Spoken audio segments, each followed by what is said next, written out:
Hey everyone. I kind of have this idea, actually had this idea in a dream, weirdly enough. I want to talk about some industry stuff as well. This was something I even posted, I think, in my channel update of like, well, what else can I talk about? And I want to talk about just some basic industry, kind of like my 10 commandments, I guess, of development, but much more about like, I guess, philosophical industry stuff. And so this first talk is going to be about kind of something that's pretty, I guess, controversial to a lot of people, which is crunch. Crunch, in my mind, in a lot of people's mind, is overtime, but it's not quite that. You know, pulling a late night is not something I would consider crunch, right? Working an extra few hours is not crunch. Crunch to me is defined as some sustained, I'm going to say sustained overtime, where you're working weeks and weeks and weeks, 60 hours, 70 hours, and so on. One of my favorite crunch stories, I guess, usually I tell this to scare newcomers a little bit. It was at a company I worked at. We were crunching, and we got in at about 10 in the morning. The first meeting was 10:30. So we were in by 10:30, but we got in about 10 in the morning. So every morning, 10. Monday, we left at 2 in the morning. So if you do the math, right, from 10 a.m. to 2 a.m., that's a 16-hour day, right? 16 hours. Which is a lot. It was probably 15 hours, and it might have actually been 14 real hours because maybe a little less. I don't know. I mostly worked through lunch now that I think about it because they usually bought lunch for us. So that's, 16 hours. Tuesday, we left at 4 in the morning. That's 18 hours. Right? Let's just tally these up. So we've got 16 plus 18. Then 5 in the morning. That's 19 hours. So that was Wednesday was 5 in the morning. Thursday was 4 in the morning again. So that's another 18. Friday we wanted a short day. So we decided that we're only going to work till midnight. So only 14 hours. Then I came in for a weekend. I honestly don't remember what weekend it was. It was Saturday or Sunday. I think it was Saturday, but I honestly don't remember. That was something like 10 hours. So that was a 95-hour week. 24 times 7, there are 168 hours, right? So, that wasn't a good week. That is crunch. That's what crunch looks like.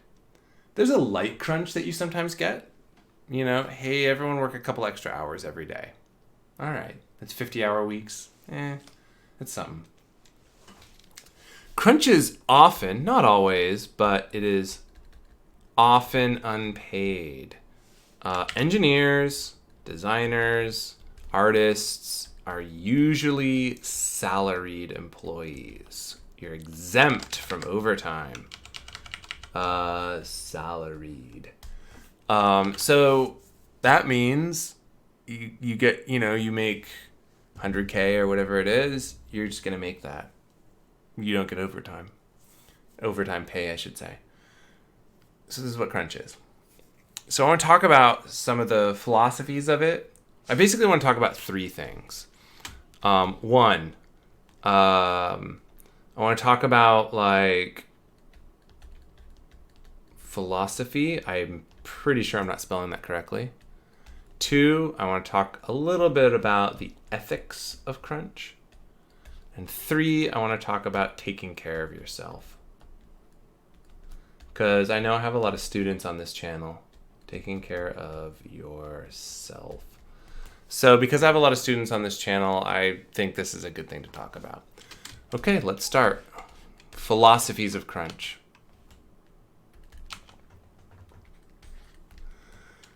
I think, and this is my opinion. Other people are going to probably violently disagree. I know some people who violently disagree with this, and that's okay.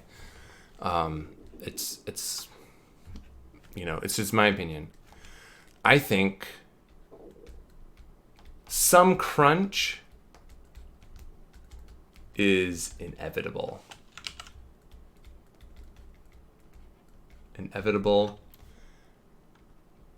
And even necessary. I think and even necessary, and in some ways even healthy and positive.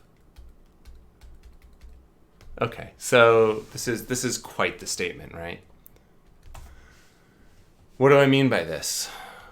Some crunch is inevitable and even necessary and healthy and positive. What the hell am I saying? Crunch works to a point. So I'm actually going to add that, right? So specifically, crunch works to a point. What do I mean by this? Specifically, I mean, what is that point? Research shows, and anecdotally, somewhere in the neighborhood of 2 weeks.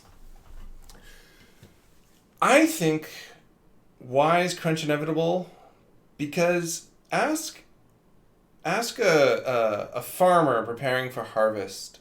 Ask a lawyer preparing for trial. Ask a doctor or a surgeon who is preparing for a significant surgery. Or if there's a big accident or something, like ER doctors.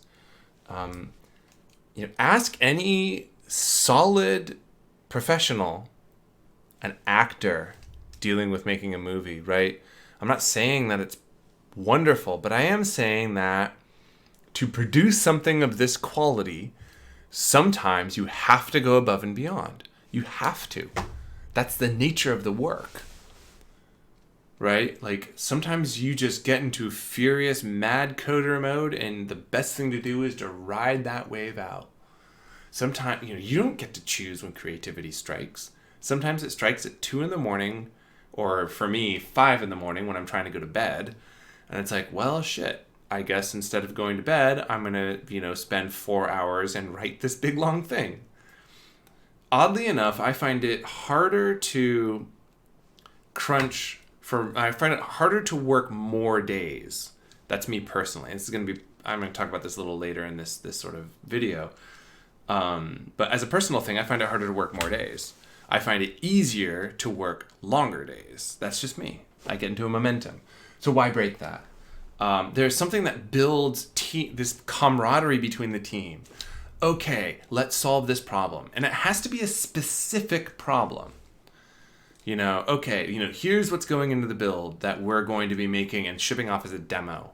We need to make sure that the AI works in this way. We need to make this particular thing. Or these 6 bugs really need to get fixed. Let's crank through these. Okay, you take these 3, I'll take these 3.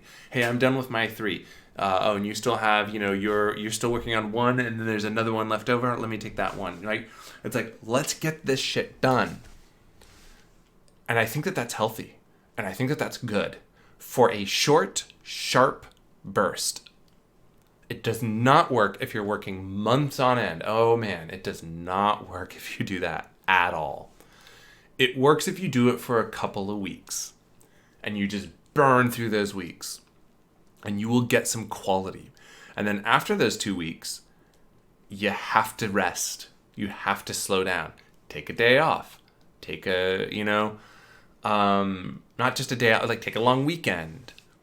Sometimes on the Sims at Maxis, the last day of sort of the crunch, the Friday, we do some work, but it's all kind of simple work. It's all well, we're making the build. Let's see if the builds, the build tests. We're going to run a few tests and things. We're going to talk about some stuff. And, then at, 4 in the afternoon, we're going to, grab some drinks and we're going to play some role-playing games and stuff like that. You can rest through that stuff, and then the next several weeks have to be normal to light, maybe lighter weeks, but normal weeks after that. You can't keep it up. You just can't, and you can't do 2 weeks on, 2 weeks off, 2 weeks on, 2 weeks off. These have to be periodic, short, sharp bursts. You can't just keep doing it. So that's my philosophy. I actually think it's positive and healthy. There are other caveats on top of this. Those caveats are going to come in the next section, which I'm going to begin shortly, all about ethics. I want to give one last example here in this section, though. This is going to be kind of my Diner Dash example. I worked on a game called Diner Dash Grillin' Green. We were a launch title on the original iPad before it was even a thing. We didn't even have the hardware for it, which was interesting. It's weird working on a game that you don't get the hardware for, especially when you're using specific features of it, like multi-touch gestures. Anyway, in this game, there was a crash bug, and I could not figure it out. I spent days trying to figure this stupid bug out. It was like 3 days or something I spent trying to fix this thing, and I couldn't fix it. I couldn't find it. I couldn't fix it. I couldn't even reproduce it, except very, very, very rarely. We managed to sneak it past Apple the second time, I think, and we shipped. And I left for a week because I went on vacation. Screw that, right? I'm burnt. Came back. And Chris Gregan, who is our lead engineer, says, "Hey, Rez, so the bug came back. Here it is." And I'm like, okay, yeah, I figured it would. Took me less than 2 hours, and I solved it. It was a stupid issue. I had some linked list, some internal linked list that I was using, and it was something really stupid, like I wasn't rewiring the pointers correctly. It's when the food transferred to different. It transferred ownership based on where it was, and I just wasn't rewiring some list. It was some stupid bug like that. I just could not find it. Good God! I even kind of knew where it was. I just couldn't find it. But yeah, when I was at my best, less than 2 hours, I wasted 2 to 3 days where that was what I did, was look for this stupid bug, and I solved it in less than 2 hours. You get diminishing returns pretty quickly. And I mean, we were crunching on that project. That was after a couple of months of hard labor. But you lose it, and you don't think that you do, but you do. By the way, all of this, this is not anything revolutionary, right? This all comes, if you want to look it up, look at the research and stuff that Henry Ford did, of Ford Automotive fame in the early 1900s. I mean, he knew this. He had super efficient factories, accidents and stuff are way down because he did 40-hour work weeks. 40 hours is the magic number. I've actually read research that says 6-hour work days is ideal. 6 hours of real hard work is ideal for humans. We do 8, but also, there's lunch and it's broken up by some meetings and some soft stuff. And we all do it, right? The first hour of your day is just dicking around on email. So we're saying 6 hours of real work. And by the way, on The Sims 4, that was the plan. Every single day that an engineer was dedicated to 6 hours of work. And that's what we planned for. Which kind of brings me into point number 2. Right? The ethics of this. And this can get heated for a lot of people. And I don't know how much I'm going to write down here. I guess I'll start writing stuff. I think unpaid overtime is inherently unethical. I worked at a company, and when I was deep in crunch, I was sort of frustrated, and I did the math, and I'm like, okay, how much money do I actually make per hour if you take into account, 1.5 times pay, half again pay for overtime, and double pay for anything over 12 hours, which is the law. And it was less than minimum wage. I'm like, oh shit. I'm way underpaid for the amount of overtime I'm doing. This is uncool. Not okay. This is abuse. We're abusing workers in the industry. Planning, there are some companies that plan for crunch. I think it is inherently in many cases, a failure. Any kind of prolonged crunch is a failure of production. And many of them don't have to work the hours that we have to work. We're engineers or designers or whatever. Like, we have to work a lot. And so in the industry, if you paid attention to GDC at all, we're talking about unionizing. I have no idea what that would even look like. And I'll be honest, I have not done any research whatsoever. My gut tells me it might be the right thing to do. If only that there needs to be something. Because right now, there's one big thing that we're missing is consequences. That's the thing we're missing. Because what happens is people will bitch to other people about crunch, but it's the workers bitching to other workers. We're not doing anything about it. And unionizing might help that. Now, that is spoken entirely in ignorance, so don't take that to the bank. I don't know all of the ramifications of unionizing. I have friends who work in film, both as animators, so they're part of the Animation Guild or whatever it is down in LA, and I have friends who are part of SAG, Screen Actors Guild. So I have, and like it's oddly sort of a choice because there's negative downsides, right? So for acting, for instance, I'm an actor. I'm not a member of SAG. I think I qualify. I would have to look it up. I might need to be in one more movie. I'm in 2 movies now. But I'm pretty sure I may qualify. But there are 2 types of acting jobs. There are SAG jobs and non-SAG jobs. And that's it. So there are union jobs and non-union jobs. And they do not mix. If you are union, you cannot take a non-union job. If you are non-union, you cannot get a union job. Most of the jobs here in San Francisco are non-union, which is why I've not joined SAG and probably won't. If I were to move permanently down to LA, I would, or at least I'd consider it. So there are also consequences for unionizing, and I don't know all of them. I'm not an expert in this stuff. I'm not a labor person. So, but I think that something needs to be done, which is why I'm sort of generally for the idea of unionizing or some other organizational thing that forces the people with money to stop basically screwing us, which they're kind of doing. There's also like unenforced crunch, which is sort of weird, and so it becomes self-imposed, and it just gets dangerous, man. Any time that you're not being paid for overtime is just bad, right? That's just not okay, but it's standard. If you're an engineer or you're an artist or you're a designer, you're almost certainly going to be salaried, which means you're almost certainly not getting paid for overtime. Such is life, I guess, which is not okay. But that's where we're at. And I think it's wrong. Completely wrong. But they don't listen to me. Okay, so 3. For newcomers, what can you do? I'm going to give a couple of pieces of advice here.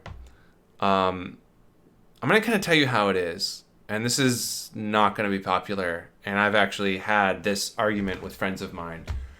And it becomes heated at times. Number 1, you have to be willing to crunch. I'm sorry, but you do. You have to be willing to do it. Here's the reality. There are so many more people right now who are willing to crunch than there are jobs in the industry, especially at the entry level. You have to be willing to be one of them. And I know it sucks, but you have to be willing to do it or you're not going to get a job. And is that fair? No. Is that okay? No. Is that ethically right? No. But it is reality. And that sucks. But that's life. There are a lot of things that are not fair, but are reality. So there you go. You have to be willing to do this. That having been said, how can you take care of yourself? Because it's going to happen. So how do you take care of yourself? I can tell you how I take care of myself and what has helped me, but I think everyone's different. My big pieces of advice are eat well.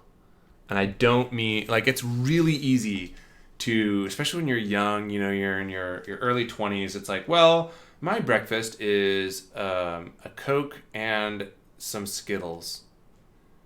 And literally that was my breakfast for a significant portion of my late teens, but such as such as the iron stomach of youth, I suppose. But I say eat well. That often means don't eat the garbage crunch food. Bring a meal from home, right? Cook something that is good and delicious and eat it. Eat well during this time. Sleep well. And that means different things to different people. But my suggestion is don't sleep at work. You'll probably do it at some point. I've done it. We've all done it. But I would say don't. I would rather go home and sleep in my bed and get 3 hours of good sleep in my bed than 5 hours of garbage sleep at work. At any time, any day of the week, I would much rather. You're going to go home and you're going to take a shower and you're going to be out of the work context. You'll still be thinking about it because that's life. But, you can shower, you can eat something at home, you can sit on your own couch or your own bed, and you can sleep in your own comfortable like sanctuary. And it is, I will never sleep at work again unless I absolutely have to.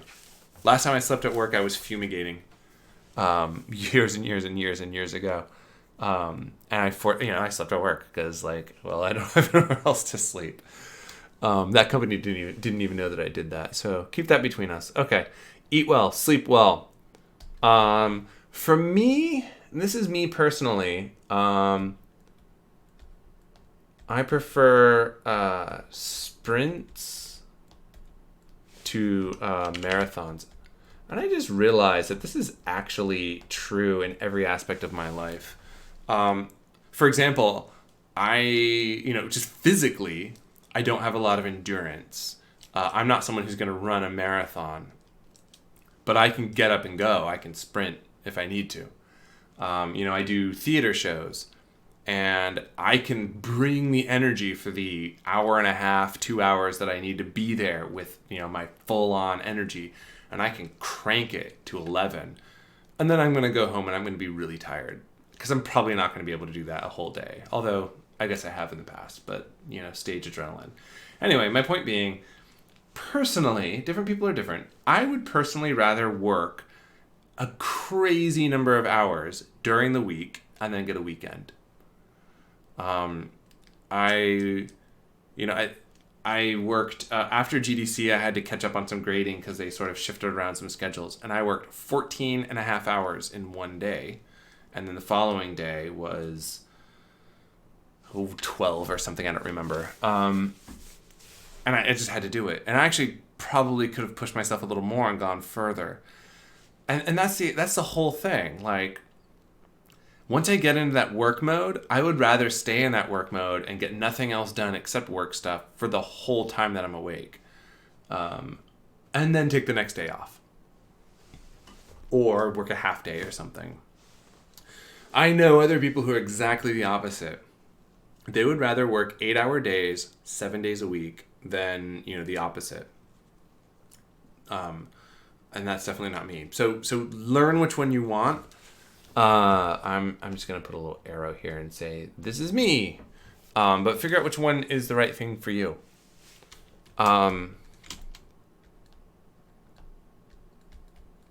Make some time for important, I think this is just the best way to say it, important people and people and events. If you're going to be crunching for a long period of time, if you're married or have a boyfriend or girlfriend or, some significant other that, especially if you live with them, maybe once a week, go home at a reasonable time and have dinner. Even if it's just once a week.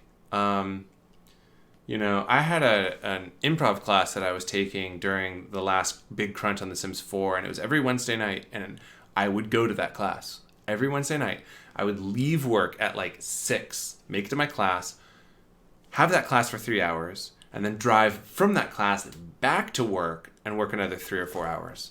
Well, 3 hours, 3 or 4 hours, depending on the night. And then all the other days, I mean, I would work my normal, like, super long schedule when we were crunching. But on that Wednesday, I would take off. Another one of my coworkers, he had kids. He would come in crazy early, and then what would happen is he and his wife would trade off. She also worked there. They would just trade off. And so he would work, some particular day he'd be there super late and super early. He always got there super early. Other days he would leave at a reasonable time, and he would take care of the kids. So, like, it's not worth it. And this is my last one, which is related. I guess there's 2 more, actually. Take care of yourself physically. And some of this is related to the above. Physically, right? Eat well, sleep well. But it also means things like go to the gym.